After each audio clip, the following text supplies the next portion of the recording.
представува особено задоволство и чест што можам да најавам дека за 2 до 3 недели започнуваме со целосна реконструкција на улицата Народен фронт, која што представува една од главните сообраќајници во населбата Капиштец, која што е пак најголема населба во нашата општина Центар.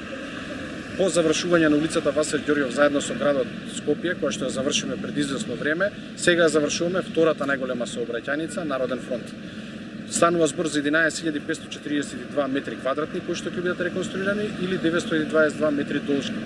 Ќе се реконструира целиот коловоз, ќе се реконструираат тротоарите, но и трите крака кои што поминуваат помеѓу зградите и со тоа ќе се обноват паркезите, ќе се големат капацитетите за паркинг и најголемиот дел од нив ќе бидат резидентни кои што ќе ги користат само станарите, односно жителите на општина Центар.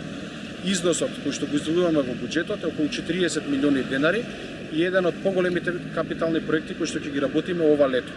Освен оние 15 улици што кои што ги најавме, кои што ќе започнеме или сме започнале веќе со нивна реконструкција. Со ова Капиштец, освен најмодерното основно училиште Кирил Глигоров, улицата Васил Ѓорѓов ќе ја добие втората најмодерна улица, се со цел за да ја зголемиме безбедноста, да подобриме квалитетот на самото движење пред се и на велосипедисти, возила и на пешаци. Најавувам дека на самата улица ќе има 2 големи лежачи полицајци кои што ќе бидат специјално изработени, се со цел да ја подобрат безбедноста на самата улица. Благодарам.